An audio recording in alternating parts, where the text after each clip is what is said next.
I'm Colleen, but you probably know me as the Smart Cookie Cook. I am going to tackle a fierce craving that I'm having today for some mac and cheese, aka one of my favorite foods ever. How could you not love pasta and cheese together? But because I'm the Smart Cookie Cook, we're not just making any plain old mac and cheese. No, this ain't your mama's mac and cheese. We're going to make a 4-cheese white mac and cheese with sun-dried tomatoes. Let's set a pot of salted water to boil here. And we've got our pasta at the ready for when it starts boiling.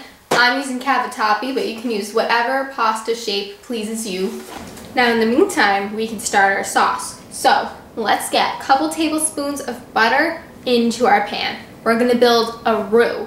That is the building block of almost all mac and cheese sauces. It's the thickening agent that makes your sauce nice and creamy and rich. And as fancy as a roux sounds, it's just equal parts butter and flour. 3 tablespoons of butter. Flop it into your saucepan. We're gonna get that going on a medium heat. No higher, you don't wanna burn anything. Now once that melts, we're going to add fresh chopped shallots. They're like onions, but a little sweeter, a little stronger. Just give it a slightly different but delicious flavor. And of course, we gotta add some garlic as well, because what isn't better with a little bit of garlic, or a lot of garlic. All right, our butter is sizzling and it's melted. So I got a whole fresh chopped shallot going in here. We're gonna saute it up until it's nice and soft, translucent, and aromatic. That means we can smell it. Well, looky here, our water is a-boiling. That means we want to add in our pasta. We're going to cook this stuff till it's al dente. That means it's still got a little bite, a little snap to it, so that when we bake it, it's not going to turn to complete mush. We want it to still be a little sturdy when all is said and done. Let's add some garlic to this pan as well. What do you say, about 2 teaspoons worth? Okay, this stuff is beautifully sizzling, translucent, and smelling delicious. So we want to add our flour to the roux now. Because we did 3 tablespoons of butter, we want equal parts flour, therefore 3 tablespoons of flour. 1, 2, and 3. Now here's the important part. Gotta whisk this in until it's completely free of lumps. Keep it moving so it doesn't burn. Give it a minute to let that flour taste cook out. Now I'm gonna whisk in our liquid for the sauce. We're going super indulgent. We're using heavy cream. We want 4 cups of this. Whisk it in slowly and keep whisking away those lumps. Now, once all those lumps are whisked out good, we're going to put a lid on it, let it simmer until it's thickened, which is gonna take about 10 minutes. That's simmering, not boiling. If it starts to boil, just turn the heat down a little. All right, our pasta is done, so let's drain that. Maybe snack on 1 or 2. Okay, let's put a little bit of salt in here, about half a teaspoon, and some black pepper.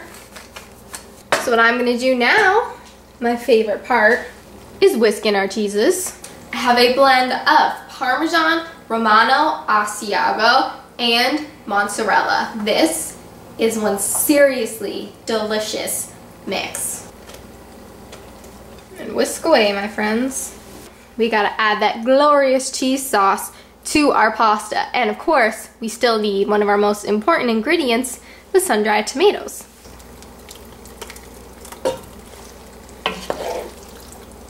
Oh, gorgeous pasta just swimming in that cheese sauce. Now let's get a couple tablespoons of our sun-dried tomatoes in there. This is gonna add some crazy, robust, sweet flavor. And then just give it a mix. Distribute that flavor throughout. All right, now we still gotta bake this, but obviously I have to try a little right now. I think we just discovered what heaven tastes like. Because that is so cheesy and smooth, but the flavors of the cheeses we chose go perfectly with those sweet sun-dried tomatoes. You're in for a real treat here. So when you're ready to eat, you can just broil it to get the top nice and golden brown. I sprinkled some extra cheese on this. I'm gonna pop it under broil for just a couple minutes, but make sure you watch it because broiling happens very fast. Alright, let's grab our mac out of there, what do you say? Now obviously I just made a little individual portion because I'll bake the rest later for dinner, but I wanted to make sure you guys got to see the beautiful finished product. Check out this beautiful bubbling golden brown creation covered in oozing creamy cheese and of course those beautiful sun-dried tomatoes. Cheers.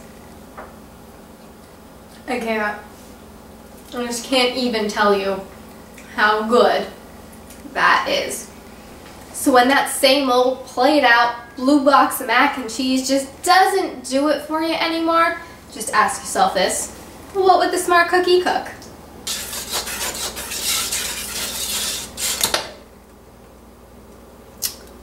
Okay, that's a problem.